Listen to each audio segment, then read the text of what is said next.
आप देख रहे हैं वेरी न्यूज़ और मैं हूं समीन नवाज। कुछ हम बात करेंगे कुलभूषण यादव जो कि भारतीय नेवल ऑफिसर है, बकौल भारतीय हुकूमत के कि वो कबल अज़ वक्त रिटायरमेंट ले चुका है और उसको पाकिस्तान में दहशतगर्दी के मुख्तलिफ वाक़यात में मुलव्विस होने के सबब पर भारतीय मुबैना जासूस की हैसियत से गिरफ्तार किया गया है। मार्च 2013 में कुलभूषण को बलूचिस्तान से गिरफ्तार किया गया था, जिसके बाद उसके अपने एतराफ़ात के बावजूद उसने जो अपनी तमाम तर कन्फेशंस की थी, जो दहशतगर्दी की कार्रवाइयों में उसकी इन्वॉल्वमेंट रही थी, बजरिया ईरान, पाकिस्तान, बलूचिस्तान में क्या किरदार वो अदा करता रहा है, उसने इन तमाम तर चीज़ों को कबूल किया था, जिसके बाद उसको अप्रैल 2017 में पाकिस्तान की फ़ौजी अदालत की जानिब से सज़ाए मौत सुनाई गई थी। इसके बाद भारतीय हुकूमत की जानिब से इस फैसले को लेकर आलमी अदालत से रुजू किया गया और 2019 17 जुलाई को आलमी अदालत ने अपने फैसले में कहा था कि पाकिस्तान सज़ाए मौत के फैसले पर नज़रसानी करे। अगर पाकिस्तान ज़रूरी समझता है तो वो न सिर्फ ये कि कुलभूषण यादव को उसको कौंसलर तक रसाई दी जाए, बल्कि उसकी सज़ा पर अपील का जो इख्तियार है वो भी उसको दिया जा सके। जिसके बाद हमने देखा कि पाकिस्तान तहरीक इंसाफ की हुकूमत में पहले कौमी असम्बली में रवां बरस जून के महीने में इस पर बिल पेश किया गया, जिसको मंजूर कर लिया गया कानून साजी के हवाले से। जिसके बाद हाल ही में मुश्तरका इजलास में जो 33 मुख्तलिफ मौज़ूआत के हवाले से मुख्तलिफ इशूज़ के ऊपर बिल्स पेश किए गए थे, उनमें कुलभूषण यादव का भी था, जिसको मंजूर कर लिया गया है। और जब जवाब तलब किया जाता है हुकूमती सतह पर कि आखिर ऐसा क्यों किया गया है, क्योंकि इसकी कोई मिसाल नहीं मिलती कि अगर किसी मुल्क का कोई जासूस पकड़ा जाता है किसी दूसरे मुल्क में और वो दहशतगर्दी की कार्रवाइयों में भी मुलव्विस होता है, तो क्या उसको इतनी ही रियायत दी जाती है, उसके लिए इतनी ही कवानीन में तरामीम की जाती हैं जितनी हम पाकिस्तान में देख रहे हैं। और जिस तरह से आर्मी एक्ट 1952 के तहत सुनाई गई सज़ा पर अपील का हक़ दिया गया है, तो क्या इसको ये समझा जाए कि ये एक एक्ट में तरमीम की गई है, या फिर जो पाकिस्तान के अपने कवानीन मौजूद हैं अदालती निज़ाम के, उसमें ये एक चीज़ ऐड की गई है कि आप आर्मी अदालतों से, फ़ौजी अदालतों से सुनाए गए फ़ैसलों को ऊपर भी अपील दायर कर सकते हैं और उस पर भी रहम की अपील कर सकते हैं। इस पर हम आज कुछ बातचीत करेंगे कि आखिर क्या कुलभूषण को जो अपील का हक़ दे दिया गया है, इससे इसकी सज़ा पर या ट्रायल पर कोई फ़र्क पड़ेगा, या फिर पाकिस्तान में अगर कोई दोबारा ऐसी जुर्रत करने की कोशिश करेगा तो उसके लिए क्या मिसाल सेट हो सकेगी। इस पर गुफ्तगू के लिए हमारे साथ मौजूद हैं कैप्टन रिटायर्ड अदीब सफ़वी, डिफेंस एनालिस्ट हैं। बहुत शुक्रिया सर, आपका बहुत वक्त दिया आपने प्रोग्राम के लिए। चूँकि आपका ताल्लुक़ भी बहरिया से है और कुलभूषण यादव का ताल्लुक़ भी भारतीय बहरिया से रहा है, आप क्या समझते हैं इस केस को जिस तरह से डील किया जा रहा है, जिस नहज पे पहुंचाया गया, जो सज़ा सुनाई गई और फिर उसके बाद मौजूदा जो हुकूमत है पाकिस्तान की, उसकी जानिब से कुछ रियायत देने की एक कोशिश नज़र आ रही है, क्या वाकई ऐसा है या तमाम तर जो पहलू हैं उनको मद्देनज़र रख कर इसको डील किया जा रहा है? बहुत शुक्रिया। इस वाक़े को काफी अर्सा गुजर गया, तो मैं समझता हूँ थोड़ा सा इसका पस मंजर बयान करना जरूरी है। बिफोर आई से कि जो प्रेजेंट कानून पास किया इसके क्या असरात मुरतब होंगे। आपको याद होगा जब इनको गिरफ्तार किया गया और जो मुकदमा चलाया गया और एज पर दी जो हमारा land law of the land है उसके मुताबिक इनका कोर्ट मार्शल हुआ और उनको सज़ाए मौत सुना दी गई। उसके बाद उस वक्त हुकूमत थी नवाज शरीफ की, और नवाज शरीफ ने जो रियायत दी अपने फ्रेंड मोदी साहब को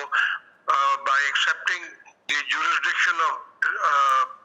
इंटरनेशनल कोर्ट ऑफ जस्टिस। देखिए, इंटरनेशनल कोर्ट ऑफ जस्टिस के पीछे कोई फोर्स नहीं है, ये एक ऐसा इदारा है जो जब तक दोनों फरीकैन उसकी जुरिसडिक्शन को तस्लीम ना करें तो वो केस नहीं सुन सकते। हमारा नेवी का जहाज था एक अटलांटिक, उससे पहले उन्होंने गिराया था और हम उसको वो हमारे इंटरनेशनल वाटर्स में था सारा कुछ। जब हम उसको लेके गए थे इंटरनेशनल कोर्ट ऑफ जस्टिस में, तो इंडिया ने उसकी जुरिसडिक्शन तस्लीम करने से इनकार कर दिया था। रिजल्ट वाज कि हम उस केस पर की पैरवी नहीं कर पाए। ये एक तरह का बहुत बड़ा मेरी नजर में एक ऐसा एक्सेप्टेंस जो था नवाज शरीफ की तरफ से as a prime minister of Pakistan, एक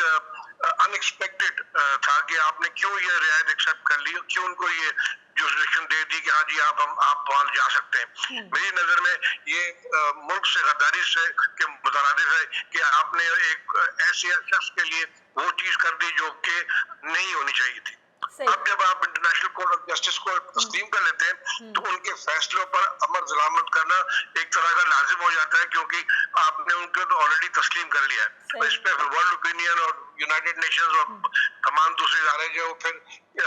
अमल में आ जाते हैं। तो उनकी एक रिक्वायरमेंट आई थी कि जी आप इसको अपील का हक दें और इसको एक्सेस दें लॉयर्स को, सारा कुछ जो कुछ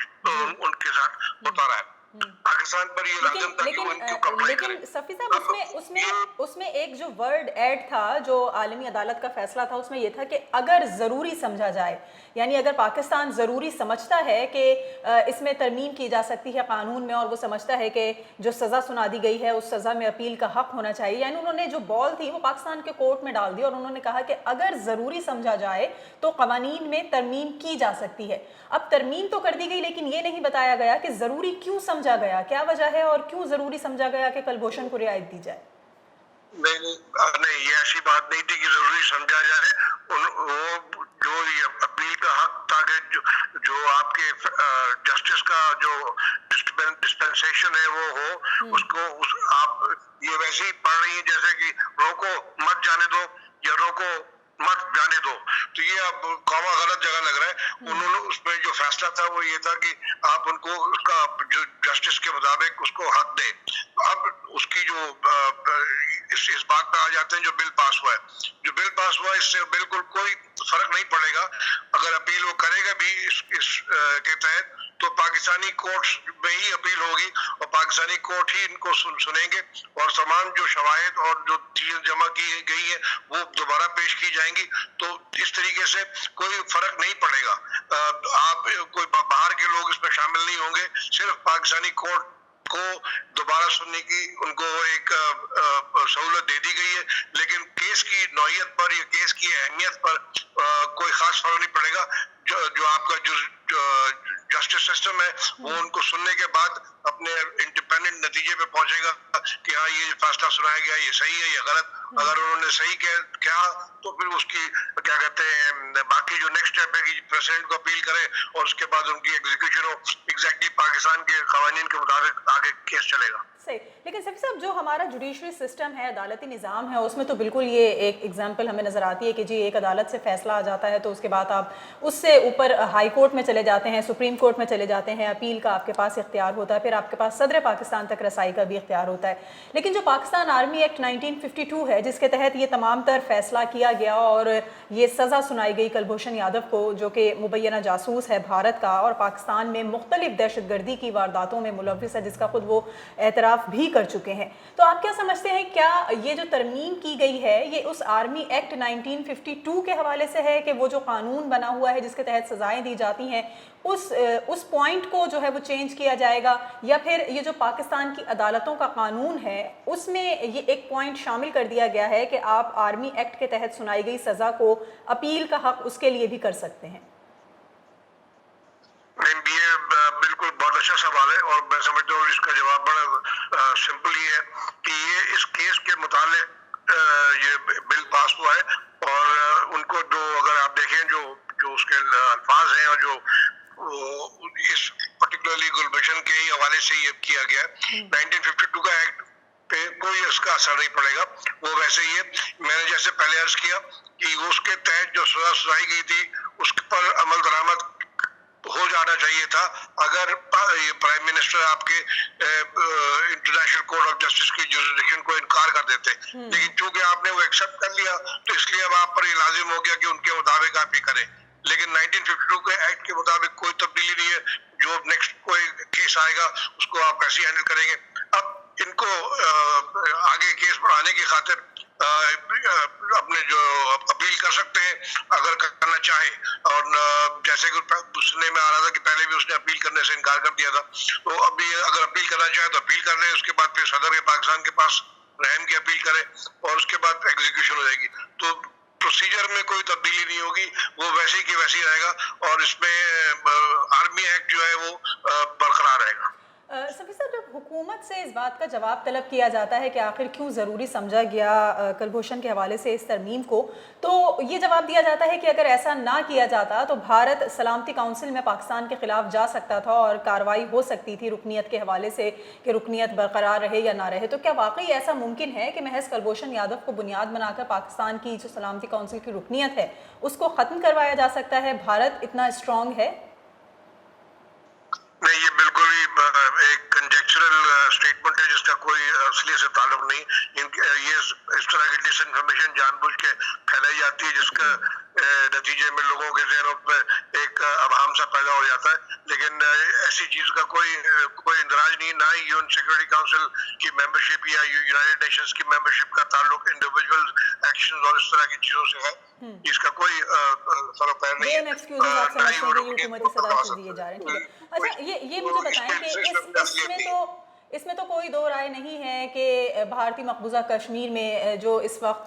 जुल्म सितम का बाजार गर्म किए हुए हैं, वहाँ पर हाल ही में जो 4 अफराद को शहीद किया गया है और जिस तरह से उसके बाद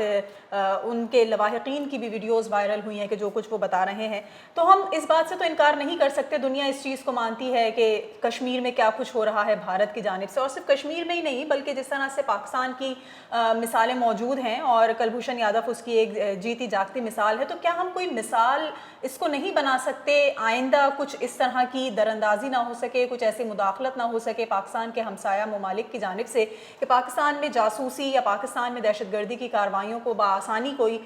मुकम्मल कर ले और अपना हदफ जो है वो आसान कर ले? क्या हमें डिसीजन आप समझते हैं कि कुछ ऐसा लेना चाहिए कि उससे हम कोई एक मिसाल कायम कर सकें? देखिए, बहुत अगेन पर्टिनेंट सवाल है आपका। हमको मिसाल कायम कर देनी चाहिए थी जब ये हमने केस को पकड़ा और इस पर कार्रवाई की और सारे लोगों को के सामने जो जस्टिस के जो रिक्वायरमेंट है वो पूरी किए, ताकि ये बिल्कुल आया था, इस पर कोई दो राय नहीं थी और इसको एक मिसाल बना देनी चाहिए थी। जहाँ तक कि हमसाया मुल्क के जासूसों का सवाल है, ये एक चीज है ऐसी जो कि I would like to add here कि दोनों साइड हमारे बंदे वहाँ होते हैं, उनके बंदे यहाँ होते हैं। जैसे कि आपको याद होगा जनरल परवेज मुशर्रफ साहब ने वहाँ इंडिया में बैठ कहा था कि जो रॉ करती है वही आईएसआई करती है, तो इसलिए दोनों एक दूसरे को अच्छी तरह जानते हैं कि क्या क्या खेल खेला जाता है। हमारे अभी तक जो परफॉर्मेंस है वो अल्लाह का शुक्र है, जो हमारे आईएसआई की कोई उनको उनके आदमी हत्थे नहीं चढ़े, कोई उनको नहीं मिला, जबकि हम उनको कई दफा उनके इस तरह के आदमियों को पकड़ चुके हैं। लेकिन और उनको आईएसआई भारत में दहशतगर्दी में मुलव्विस होती है? क्योंकि रॉ तो दहशतगर्दी में मुलव्विस है, खुद इनका ताल्लुक रॉ से है और ये एक्सेप्ट कर चुके हैं जो वारदातें इन्होंने दहशतगर्दी की पाकिस्तान में जिसमें सहूलतकारी का किरदार अदा करते रहे। क्या भारत में आईएसआई का भी ऐसे ही किरदार है? देखिए, किरदार की बात नहीं कर रहा हूँ मैं, आईएसआई की जो इंटेलिजेंस एजेंसीज के जो कारनामे जो उनकी रिस्पॉन्सिबिलिटीज है, मैं उसकी बात कर रहा हूँ। इस तरह की चीजें ये प्रिज्यूम करना कि वो हम वहाँ दहशतगर्दी कर रहे हैं वो जाती होगी, लेकिन ये दुनिया भर में अमेरिका का जासूस जो है वो रूस में बैठा हुआ है, रूस का जासूस चाइना में बैठा हुआ है, ये तो एक नॉर्मल रिस्पॉन्सिबिलिटीज में आती है। लेकिन दहशतगर्दी में मुलव्वस होना ये सिर्फ रॉ का काम है या फिर सीआईए का काम है। जैसे कि अभी सदर पुतिन साहब ने कहा था कि 95% of terrorism in the world is by CIA, ये उनका स्टेटमेंट है। तो इसलिए जो एजेंसी इन्वॉल्व इन टेररिज्म वो है, आईएसआई का ऐसा कोई किरदार नहीं। ISI is there to protect our interest and start and give us the information in time कि क्या होने वाला है और किस तरह की टेररिज्म में कहीं इन्वॉल्वमेंट नहीं है, ना उनके चार्टर ऑफ ड्यूटीज में ही आता है। सही। अच्छा, लास्ट में मुझे ये बता दीजिएगा कि बहुत एक आम तासुर है ये कि जी इस वक्त जो मौजूदा हुकूमत है पाकिस्तान तहरीक इंसाफ की, जो इमरान खान वज़ीर आज़म है पाकिस्तान के, इनके दौरे हुकूमत में जिस तरह से भारत के साथ रियायत बरती जा रही है, तो ये बिल्कुल उलट होता नज़र आ रहा है। क्योंकि इमरान खान इसमें माजी की हुकूमतों को ये कहते रहे हैं कि जो मोदी के यार हैं वो गद्दार हैं और वो गद्दारी कर रहे हैं वतन के साथ, लेकिन इस वक्त तो यारी निभाते हुए हमें दरअसल इमरान खान नज़र आ रहे हैं कि चाहे वो कश्मीर का मसला हो, चाहे वो कश्मीर के लिए स्टैंड लेने का मसला हो या कुलभूषण यादव का मसला हो और दीगर तमाम तर मसाइल हों, सरफे नज़र किया जाता है और डट कर मुकाबला नहीं किया जाता या पाकिस्तान को इतना कमज़ोर तस्वुर किया जाता है कि पाकिस्तान की पोजीशन को हम दीगर ममालिक में मजीद जो है वो तनज़्ज़ुली की जानिब जाता हुआ देख रहे हैं। देखिए, ये बहुत ही क्या कहते हैं एक तासुराना सवाल है आपका। इसका असलियत से कोई ताल्लुक नहीं है। जो असलियत है वो ये कि उनके साथ जो डीलिंग है वो एज पर दी प्रोटोकॉल चल रही है, कोई रियायत नहीं दी जा रही है। चाहे वो लाइन ऑफ कंट्रोल पर फायरिंग का जवाब मिलता है, चाहे वो उनकी दूसरी एक्टिविटीज है उनके पर नजरसानी की जाती है, तो कोई ऐसी रियायत दी जाए। रियायत तो सही माने में दी गई थी पिछले हुकूमतों में। अब तो हम उन रिकवर करने की कोशिश करें, उन डैमेजेस को कम से कम करने की कोशिश करें। कोई ऐसी चीज नजर नहीं आ रही मुझे जो कि ये कहा जाए नहीं, कि लेकिन ये कश्मीर उनको की मैं रियायत एक दी गई है। सिंपल मिसाल आपको जहाँ दूं तक कि कि जब जब कश्मीर का सवाल है, जब कश्मीर के तरमीम ऊपर की गई स्टैंड भारत हमने की लिया हुआ जानिब से है। कश्मीर और की अब आज़ाद और जब खुदमुख्तार उनसे हैसियत को कह ख़त्म दिया गया करने कि के आप लिए जब तक वो अपनी पुरानी पोजीशन पे नहीं जाएंगे, वो 35A और 370 आर्टिकल रिवोक नहीं करेंगे, हम आपसे कोई बातचीत नहीं करेंगे, तो वो उस पर स्टैंड लिया हुआ है। तो इसलिए मैं नहीं समझता कि ये चीज इसके तासुर सही है। जो डैमेज हो चुका है उसकी डैमेज कंट्रोल की जा रही है अब तक। सही, लेकिन अब बातचीत नहीं करेंगे तो वो तो फिर बात दूसरी हो जाएगी, क्योंकि हाल ही में थोड़ा सा हम मौजू से हट जाएंगे, लेकिन चूंकि बात चल निकली है तो इसका जिक्र ज़रूर करें कि जो अफगानिस्तान का एक वफ्द आया था तो ये बात हुई थी कि भारत से अफगानिस्तान तक जो खुराक की फराहमी की जाएगी इमदाद की सूरत में, उसको पाकिस्तान से एक्सेस दिया जाएगा। तो यकीनन ये भारत के साथ बातचीत ही होगी और इसमें हम देखेंगे कि कश्मीर का मौजू जो कहा जाता है कि खान साहब जो है वो डिस्कस नहीं करना चाहते, महज तकारीर के ज़रिए ये साबित करते हैं कि वो भी कश्मीरियों के दर्द को समझते हैं और वो खुद को कश्मीर का वकील या सफ़ीर बनाते हैं, लेकिन कश्मीर के लिए कोई स्टैंड नहीं लिया उनकी हुकूमत ने, ना ही उनकी हुकूमत के दौरान कोई ऐसा पावरफुल डिसीजन देखा गया जो वाकई कहा जा रहा हो कि कश्मीरियों के लिए है और कश्मीरियों की हक़ खुद इरादियत के लिए है। देखिए, बहुत जरूरी सवाल है और मैं समझता हूँ इसका भी थोड़ा पस मंजर समझना बहुत जरूरी है। आपकी जो न्यूक्लियर फ्लैश पॉइंट कश्मीर को कहा जाता था, उसको कॉम्प्रोमाइज किया है नवाज शरीफ ने अपनी हुकूमत के दौरान, जिस तरीके से उनके ताल्लुकात थे आने जाने लगे, और इसीलिए ये नौबत आई कि 5 अगस्त 2019 को उन्होंने ये कश्मीर का स्टेटस चेंज किया, बिकॉज उनको इस बात का यकीन हो गया था कि पाकिस्तान जो है वो इस पर रिएक्ट नहीं करेगा और जो पोजीशन उनकी पहुंच गई थी उस पर वो कामयाबी से आगे चल सकेंगे। अब जब वो एक्शन हो चुका है और ये क्या कहते हैं, उस वक्त तो इनकी हुकूमत नई नई आई थी इमरान साहब की, और उन्होंने यूएन में भी जाके आपके सामने तकरीर करके कह दिया था कि साहब ये हमें कबूल नहीं है। अब दूसरे वाले पे आ जाइए। लेकिन पाकिस्तान में उन्होंने कह दिया था कि यहाँ से वहाँ मुदाखलत नहीं होगी, उसको दहशतगर्द तस्वुर किया जाएगा। अफगानिस्तान को जो दिया जा रहा है वो अभी तक पाकिस्तान ने उसको एक्सेप्ट नहीं किया और ना ही कोई उससे बात हो रही है कि वो अब हमारे सड़क या हमारी रोड इस्तेमाल करके वहां लेके जाए। उनके पास दूसरे रास्ते हैं, उससे लेके जाए। अभी तक कोई इस पर फैसला नहीं आया कि वो इसको इजाजत देंगे नहीं देंगे। ये एक इंडिया का खेल है जो रचाया जा रहा है ताकि उनको किसी न किसी तरीके से ये एक्सेस मिले। अभी तक इसकी परमिशन उनको नहीं दी गई है। सही, बहुत शुक्रिया। कैप्टन रिटायर्ड अदीब सफ़ी डिफेंस एनालिस्ट हमारे साथ मौजूद थे और हाल ही में पाकिस्तान के मुश्तरका इजलास में जॉइंट सेशन में जो कानून साजी की गई है उसमें एक अहम बिल कुलभूषण यादव की सज़ा पर अपील के हवाले से भी है जो मंजूर कर लिया गया है, जो इससे कबल सिर्फ कौमी असम्बली में मंजूर हुआ था लेकिन सेनेट में मंजूरी नहीं दी जा सकी थी। अब वो सेनेट से भी मंजूर करवा लिया गया है, जिसके बाद कुलभूषण यादव को न सिर्फ कौंसल तक रसाई का हक़ मिल जाएगा बल्कि सज़ा के खिलाफ अपील का भी वो हक़ रखते हैं। और ये कहा जा रहा है हुकूमत पाकिस्तान की जानिब से, मौजूदा हुक्मरानों की जानिब से, कि ऐसा करने से या इस कानून साजी से कुलभूषण यादव की जो सज़ा है या जो ट्रायल चलेगा उस पर कोई असर नहीं पड़ेगा और जो किसी मुबैना जासूस या दहशतगर्दी की कार्रवाइयों में मुलव्विस शख्स को सज़ा दी जा सकती है उसकी सज़ा पर उसी तरह से अमल दरामद यकीनी बनाने की कोशिश भी की जाएगी।